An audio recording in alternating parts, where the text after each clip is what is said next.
오늘은 예배를 회복하라라는 이제 내용인데, 어제 제가 뉴스를 9시 뉴스를 이렇게 시청하는데 어제 저녁까지 해서 변이 바이러스 포함해서 확진자가 1,000명이 넘었다는 이제 소식을 듣고 마음이 무거웠어요.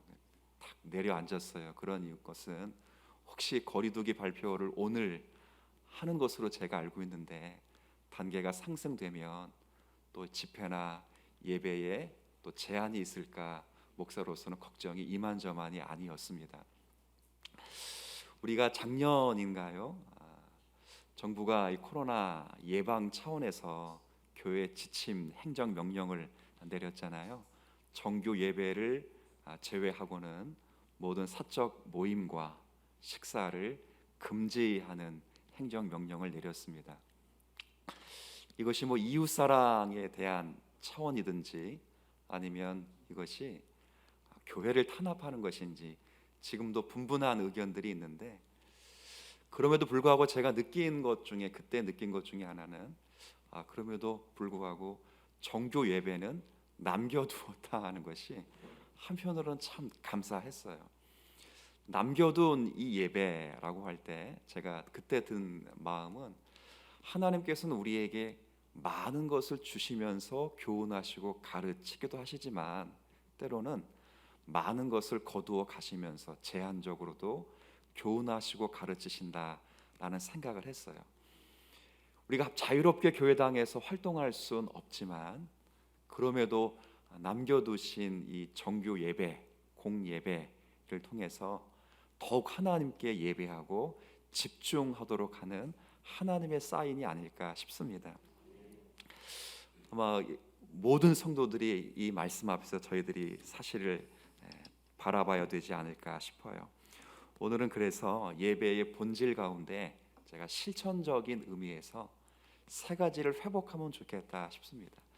방금 전에도 말씀드렸지만 모르는 게 아닌데 다 아는 것인데, 리처드 백스터가 말했던 것처럼 그 진리가 강력한 나의 진리가 되도록 하는 일에 힘쓰기 위해서 여러분이 이 일에 마음 써 주셨으면 좋겠습니다.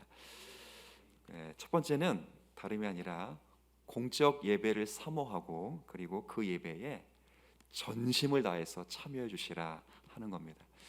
아마 이거 모르는 분 아무도 없죠. 공예배 중요하지 않다라고 말하는 분도 없고, 공예배 당연히 참여해야 된다 이걸 모르는 분도 없을 거예요.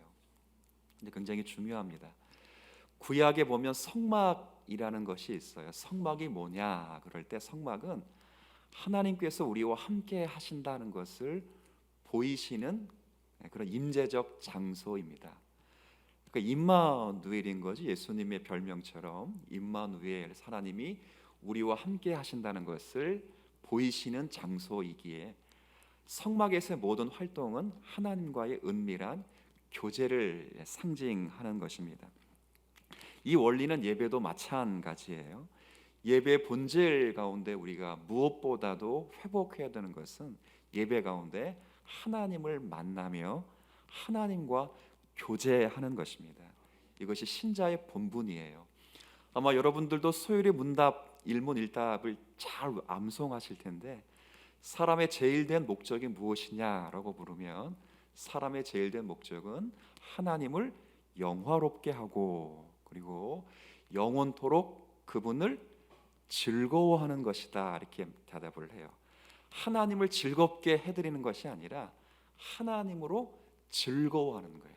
하나님을 즐기는 거예요. 그래서 하나님을 영화롭게 하고 하나님으로 즐거워하는 최상행위가 예배인 거예요. 에베소 1장에 말씀이 있죠. 하나님이 창세전에 그리스도 예수 안에서 우리를 선택하신 그 궁극적인 목적이 뭐냐? 그의 은혜의 영광을 찬송하게 하려 함이라라고 했어요. 이 찬송의 가장 보편적이고 가장 아름답게 나타나는 최상의 행위가 예배라고 생각이 됩니다. 무엇보다도 공적 예배예요. 공적 예배라고 하는 것은 시간과 장소를 정해놓은 예배입니다. 오늘 새벽 예배를 드리시는데 이 예배가 공적 예배예요. 우리 한국에서는 새벽 예배까지 공적 예배로 우리 신앙의 선배들이 이야기를 했어요. 그래서 힘들죠. 새벽 예배 나오기가. 목회자들도 새벽 예배 드리기가 쉽지 않아요. 저도 새벽 예배 드리려면 4시 1분에 알람이 이렇게 울리는데 그 알람 소리가 굉장히 미울 때가 있어요. 그럴 때마다 기쁨과 즐거움으로 주문을 걸듯이 일어날 때가 참 많은데, 목사라고 해서 자동적으로 몸이 반응하는 건 아니에요. 공적 예배를 사모하는 것 자체가 귀한 일임에도 그 예배를 참여하는 것에는 굉장한 연단과 훈련이 필요합니다. 제가 어제 목사님께 듣기로는 특별 새벽 기도가 이 한 주만이 아니었다고 그러시더라고요. 전반기도 하셨겠지만 지난주도 하셨고, 그 이유가 이 예배, 공적 예배가 여러분의 예배의 삶의 본이 될 수 있도록, 우리의 몸으로 익힐 수 있도록 그렇게 훈련시키는 과정이 아닐까 싶습니다.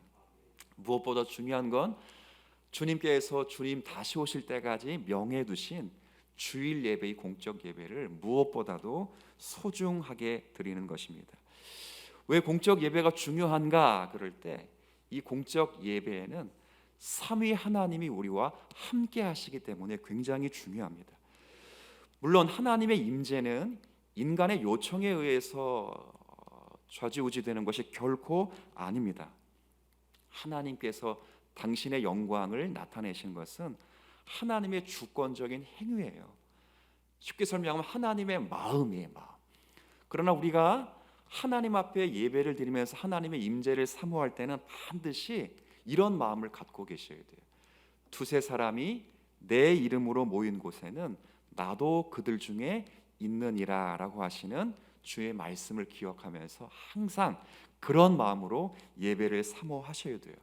하나님께서 약속하신 것을 신실하게 지키실 것이고, 그분은 회전하는 그림자조차 없으시고, 하나님이 작정하시면 작정하신 그 뜻이 종국적으로 당신의 영광이 되시기까지 경륜하시는 가운데 가장 아름다운 때에 가장 정확하게 하나님이 이루실 것이다 라는 약속을 붙잡고, 오늘 우리가 두세 사람이 모이면 하나님이 이곳에 계실 것이다 라는 믿음으로 공적 예배를 사모하셔야 됩니다. 사도들이 시브리서에 뭐라고 표현하냐면 모이기를 표하는 어떤 습관처럼 하지 말아라 라고 했어요. 예배를 통해서 하나님의 구원 역사를 기억해야 되고요, 하나님이 또한 우리를 구원하실 것을 기대하는 마음을 가져야 돼요.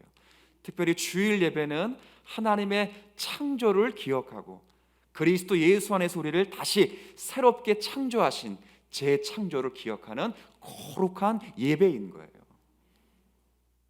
제가 이런 얘기를 드리냐면, 코로나가 1년 반 정도 지났잖아요.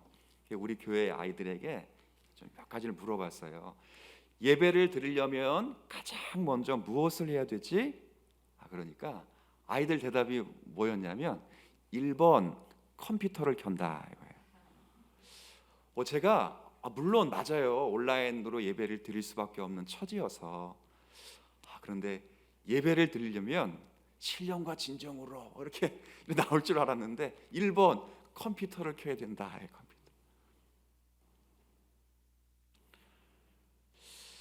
이게 장기화되면 과연 우리가 예배라고 하는 것이 얼마나 하나님 앞에 정성스럽게 드려지게 될까 고민이 좀 많이 되기도 합니다. 우리가 목소리로 하나님을 찬양한다 하는 것도 마스크를 이렇게 끼고 있으니까 그 찬양이 제대로 전달되지 않는 것처럼 보이는 안타까운 현실이기도 합니다. 예전에는 가나안 성도, 거꾸로 하면 이제 안나가 성도였잖아요.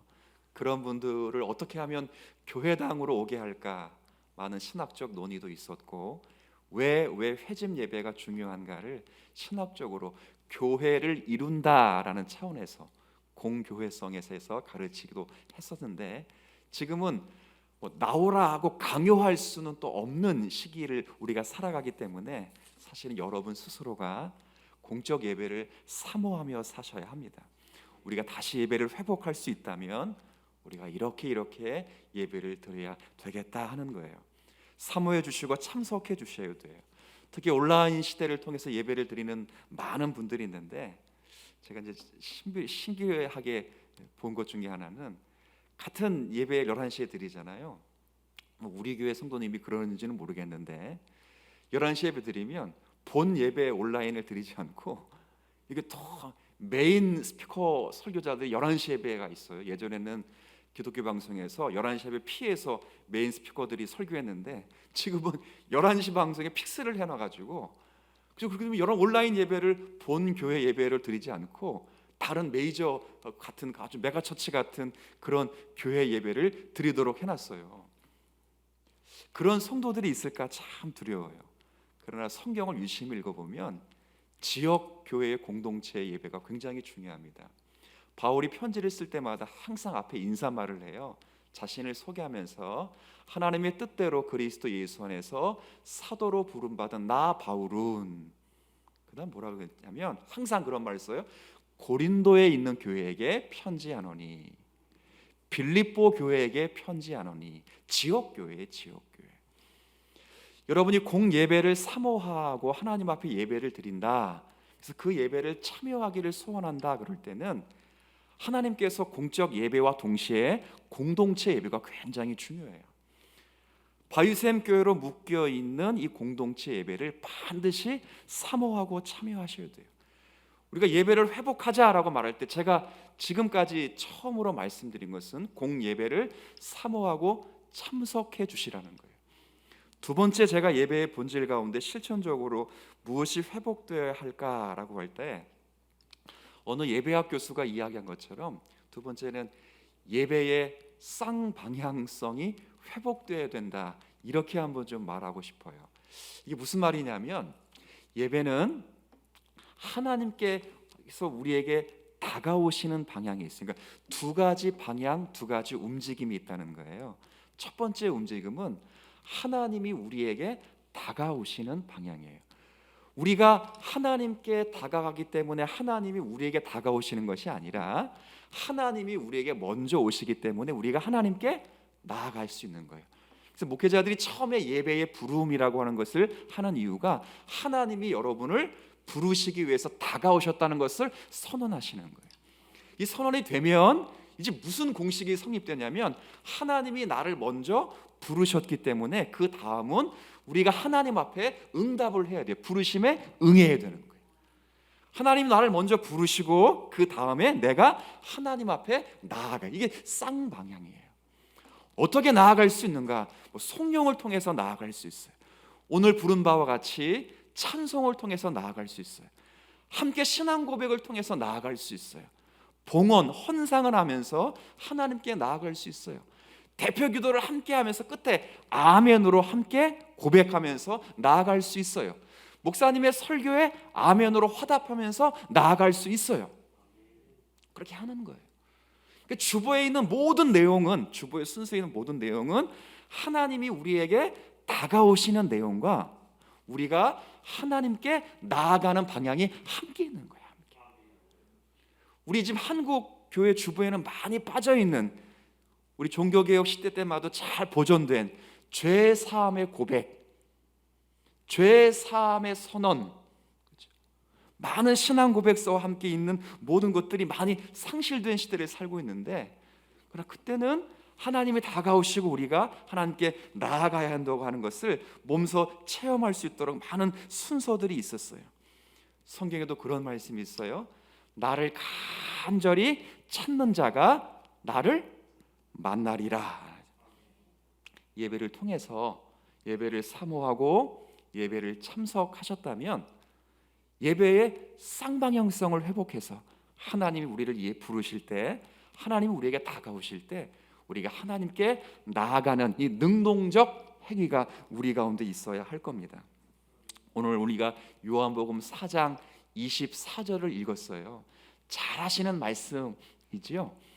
예수님께서 예배의 장소, 예배의 시간 이런 게 중요한 게 아니라 예배의 본질이 중요하다라고 말씀하는 거예요. 요한복음 4장의 내용은 예수님이 갈릴리로 가시기 위해서 사마리아라는 지역을 통과하셨어요. 사마리아라는 지역은 여러분도 잘 아시다시피 유대인들에게는 기피 대상들이고 유대인들에게는 절대 구원의 대상에서 제외된 그런 민족들이었어요. 근데 예수님이 그 길을 지나가시다가 우물가에 계시면서 한 여인과 대화를 나누는데 이 대화의 내용이 굉장히 재미있습니다. 대화를 통해서 그 여인이 점점 예수님이 누구신가를 배워가는 거예요. 인식의 변화가 생겨요. 첫 번째는 예수를 선생이라고 생각했다가, 두 번째는 예수를 선지자라고 생각했다가, 세 번째는 예수를 그리스도로 믿게 되는 이제 일이 발견돼요. 지금 우리가 읽은 데는 예수를 선지자로 알고 예수님께 질문한 내용이에요. 이 질문이 예배에 관한 질문이에요. 이 예배에 관한 질문을 하다가 예수님이 답하시는 중에 그 여인이 예수님이 그리스도란 사실을 발견하게 되어 있죠. 그래서 예배에 대한 질문이, 그러면 이 여인은 예배에 대해서 굉장히 큰 관심을 가지고 있었다는 거예요. 어떤 관심을 가지고 있었냐면 본질적인 관심이 아니라 장소와 시간에 대한 관심이에요. 하나님이 어디에 임재하시냐, 어디에 임재하시냐. 그래서 예수님이 선지자인 줄 알고 뭐라고 그걸 답을 내기를 원하셨어요. 우리는 이 산에서 그리심 산이라고 하는 이스라엘 백성들이 가나안 땅을 들어갈 때 축복을 선언한 그 산에서 예배를 드리고 있는데, 유대인들은 이 산이 아니라 예루살렘에 있다 하더이다. 아마 이 여인은 예루살렘에 있는 성전을 보지 못한 것 같아요. 그러니까 예루살렘에 있다 하더이다 이렇게 했잖아요. 예수님이 거기에 답을 하시는 거예요. 예배는 여기서 이게 중요한 게 아니라 예배하는 자는 신령과 진정으로 예배할지니라 이 말이에요. 예배의 장소, 시간 물론 중요할 거예요. 그러나 예배의 가장 중요한 것은 예배하는 자가 신령과 진정으로. 저희는 이제 바뀐 성경 아까 읽는 거 보니까 그냥 개역 한글 읽으시는 것 같아요. 저도 개역 한글이 참 좋은데 요 본문은 더 좋은 것 같아. 신령과 진정으로. 물론 바르게 번역은 했어요. 우리 개역 개정에는 영과 진리로라고 바르게 번역했어요. 예배하는 자는 성령 안에서 그리고 진리의 계시의 내용을 따라 예배해야 된다라고 바르게 번역했어요. 근데 옛날 번역에 정감이 있는 것은 정말 예배하는 자가 신령하게, 그렇죠? 그리고 정말 진정하게 진심을 다해서 예배를 해야 되는 거예요. 예배의 능동적 행위가 지금도 필요해요. 하나님이 우리에게 다가오시면 우리는 거기에 대한 뜨거운 반응을 보이셔야 돼요. 나아가셔야 돼요. 제가 방금 전에 아까 말씀드렸잖아요. 코로나 상황이 길어지면 예배가 관람이 될 수 있어요. 관람. 아까 주일학교 학생이 예배를 드리 가장 먼저 준비해야 될 것. 그러면 저는 대답이 성경책, 신령과 진정으로 이 대답이 나올 줄 알았더니 컴퓨터를 켜야 되네. 컴퓨터. 깜짝 놀랐어요. 그러면 관람이 될 수밖에 없어요. 예배는 관람하는 것이 아니에요. 목사님을 통해서 허락하신 하나님의 말씀이 사람이 말이 아니라 하나님의 음성인 줄 알고, 하나님이 우리에게 다가오시는 그 행위이신 줄 알고, 아까 성막에서 하나님을 만나는 것처럼 은밀한 교제가 이루어지는 것처럼 그 말씀으로 하나님을 만나고 경험하고 체험하고 교제해야 돼요. 이런 것들이 우리 가운데 회복되는 역사가 있어야 합니다. 개혁교회 당시만 해도 능동적으로 참여했던 부분을 순서에 넣을 때 많은 것, 조명을 위한 기도도 넣기도 하고, 아까 제가 설명드렸던 죄사함의 고백과 사죄의 선언을 넣기도 했어요. 그만큼 성도들이 하나님 앞에 더 가까이 진심을 가지고 나아가도록 하나님이 은혜를 베푸셨다는 것을 깨닫게 하시기도 했어요. 그게 필요해요. 제가 두 번째 말씀드린 것은 그처럼 쌍방향성을 회복해서 능동적으로 예배를 참여하시라는 거예요. 그 마지막은, 세 번째는 이 예배가 하나님 중심의 예배가 돼야 한다는 것이 굉장히 중요합니다. 개역개정의 요한복음 4장 24절이 영과 진리로라고 번역됐다고 말씀드렸잖아요. 정말 성령 안에서 진리를 따라 예배를 드리는 게 굉장히 중요해요.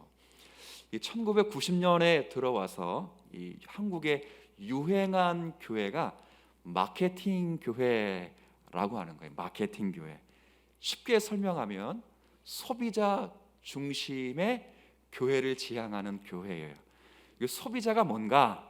이 소비자는, 여기서 말하는 소비자는 불신자를 가리켜요. 불신자. 그러니까 불신자가 지향할 수 있는 그런 교회. 불신자도 참여해서 아무런 거리낌이 없는 그런 교회를 지향했던 운동이 1990년 80년대 말 90년 초에 한국 교회에 막 유행처럼 들어왔어요.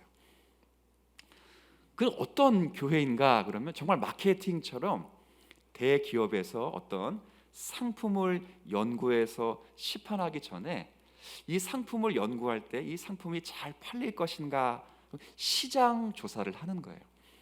교회도 그와 같이 시장 조사를 했어요. 교회가 어떤 교회가 되면 좋을까라고 불신자들에게 이렇게 물어본 거예요. 근데 공통적인 답변 가운데 몇 가지가 추려졌어요. 크게 세 가지로 추려졌는데, 첫 번째는 교회가 너무 헌금을 강조한다. 이게 불신자들이 1순위 대답이었어요. 두 번째 대답은 예배가 너무 지루하다. 목사님이 혼자 말씀하고 성도들은 가만히 듣고만 있고 너무 지루하다. 이게 두 번째 불신자들의 대답이었어요. 세 번째 대답은 목사님들이 너무 성도를 죄인 취급한다. 인간은 연약하고 본성이 타락하고 그리스도의 은혜가 아니면 살아갈 수 없고 너무 죄인 취급한다라고는 설문을 받았어요. 이게 미국에서 실제 한 설문이에요. 그래서 힌트를 얻은 거예요. 어떤 힌트를 얻었냐면 이걸 반대로 하면 되겠다. 반대로. 그런 생각을 했어요. 그래서 전부 반대로 했어요. 반대로. 어떻게 했을까요? 첫 번째가 뭐였냐면 교회가 헌금을 강조한다라고 했으니까 헌금을 강조하지 않고 교회 재정을 투명하게 했어요. 나쁜 건 아니겠죠. 근데 헌금을 강조하지 않으니까 11조조차도 이건 성경하고 어울리지 않는다. 이런 이제 신학사상이 들어오게 되었어요. 두 번째는 예배가 너무 지루하니까 예배를 다채롭고 재밌게 만들었어요. 스킷, 그 다음 드라마, 우리가 말하는 경배와 찬양, 이런 여러 가지 쇼와 오락적인 요소를 예배 안에 집어넣기 시작했어요. 그리고 목사님이 너무 죄인으로 만든다라고 하니까 죄라는 설교는 다 빼기로 했어요. 자, 그러면 무슨 현상이 생겼을까요? 제가 볼 때는 이렇게 교회가 되면 사실은 복음을 오리지널로 전할 수가 없게 되는 거예요.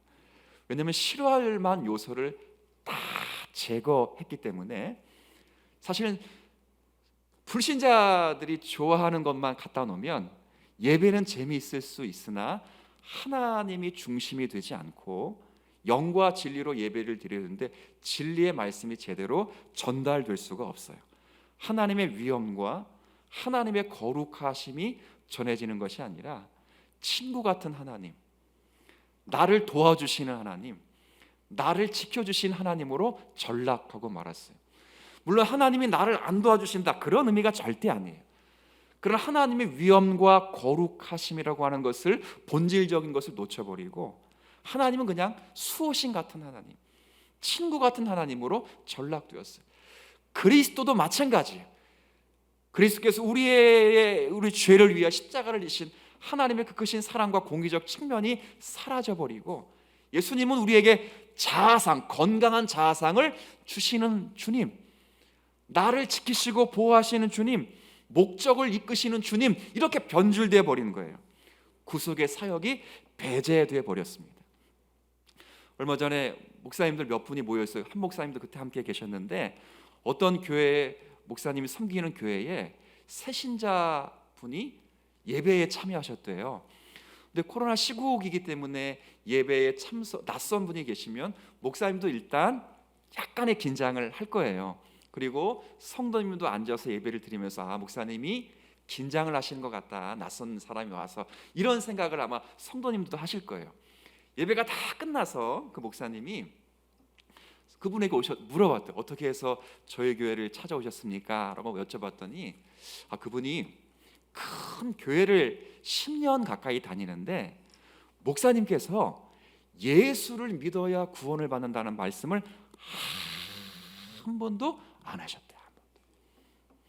제가 그래서 너무 충격을 받았어요. 너무 충격. 예수 믿어야 구원을 받는다, 이 말을 한 번도 안 했다는 거예요.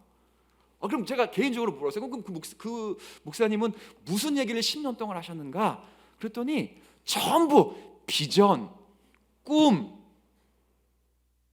행복, 능력, 봉사, 헌신, 전부 그 이야기를 했다는 거예요. 제가 너무 충격을 받았어요. 교회에서 헌신, 봉사 이야기 당연히 해야 되겠죠. 선교, 전도 해야 되겠죠. 여러분의 인격, 여러분의 도덕성, 윤리성 당연히 가르쳐야 되겠죠. 여러분이 허락하신 하나님의 말씀이 꽃이 필 수 있도록 애를 쓰셔야 되겠죠. 그러나 정말 하나님의 하나님 되심과 예수 그리스도 안에 찾아오신 하나님의 구속사역이 배제돼 버리면 그건 하나님이 기뻐하시는 예배가 될 수 없어요. 인간이 기뻐하는 거예요. 그러나 분명히 기억하실 것은요, 예배는 불신자가 드리는 것이 아니라 하나님 앞에 거듭난 신자가 하나님 앞에 예배 드리는 것으로 믿으시길 바랍니다. 집에 제사를 드리는 분들도요, 지나가는 붙잡고 아무나 절하라 그러지 않아요. 멤버십, 가족 멤버십 안에 있는 사람들만 예배를 드려요. 저희 예전에, 지금은 큰아버지가 그래도 감사하게 예수님을 한 10여 년부터 믿어서 제사가 다 폐지됐지만 그 전까지는 그 제사를 드리면 꼭 여자들은 절을 못 하겠어요. 남자들만 했어요. 그런 방법, 그런 것도 있더라고요. 그래서 여자들은 절을 못 하고 남자들만 쭉 절을 하는데 아무나 절을 못 해요. 예배는요, 불신자들이 초청돼서 예배에 참여할 수 있지만 신령과 진정으로 예배할 수 있는 것은 선택받은 하나님의 자녀로서 거듭난 신자만이 하나님을 예배할 수 있는 거예요. 정말 영과 진리로 예배를 하셔야 돼요. 그 예배의 능력과 예배의 사모함이 빠져버리면 한국교회는요, 무너져요. 위기는 기회이기도 해요. 저희 교회가 이 코로나 시국 때문에 예배를 마음껏 잘 드릴 수가 없어서 어떻게 하면 예배를 잘 드릴 수 있도록 힘을 쏠까 하는 고민 가운데 정말 여러 가지를 생각하고 여러 가지를 막 애를 써요. 그런데도 장기화돼 버리면 사실 예배를 사모하거나 예배를 참여하는 것이 미온적일 수밖에 없어요. 근데 오늘 말씀을 우리가 정말 잘 기억하셔야 될 것은 하나님 앞에 예배하는 것이 하나님을 섬기고 영화롭게 하는 최상의 행위라는 것을 여러분이 믿는다면 공적 예배를 사모하시고 이 예배를 정말 참여하시기를 기뻐하셔야 돼요. 두 번째는 이 예배의 쌍방향성을 회복하셔서 하나님이 우리에게 다가오실 것뿐만 아니라 여러분이 하나님께 다가가시는 그런 능동적인 행위가 있으셔야 돼요. 나를 간절히 찾는 자가 나를 만나리라 하신 말씀처럼 예배의 주보의 순서에 있는 모든 순서에 능동적으로 반응하셔야 돼요. 설교자가 말씀을 전할 때 아멘으로 화답하셔야 되고요. 공적 기도를 대표 기도자가 드리면 그 끝에 아멘으로 화답하셔야 돼요. 죄사함의 선언을 증거하실 때 끝에 그 선언이 우리의 선언임을 기억하시고 아멘으로 화답하셔야 돼요. 찬송을 부를 때 마스크를 써서 불편하시겠지만 여기서 찬송을 못 부르면 어떻게 천국 가서 찬송을 부르겠습니까? 기쁜 마음으로 찬송을 부르셔야 돼요. 인격과 진정을 담아서 그렇게 하셔야 돼요. 그리고 마지막에는 영과 진리로 예배드리기 위해서 예배가 하나님 중심, 진리의 중심이 될 수 있도록 부단히 애를 쓰시면서 이 하나님 예배하는 예배가 하나님의 하나님 되심이 선언될 수 있는 그런 예배가 되었으면 좋겠습니다. 이런 예배를 회복하는 이런 예배의 본이 되는 바위샘 교회 모든 성도와 교회가 되기를 소원합니다.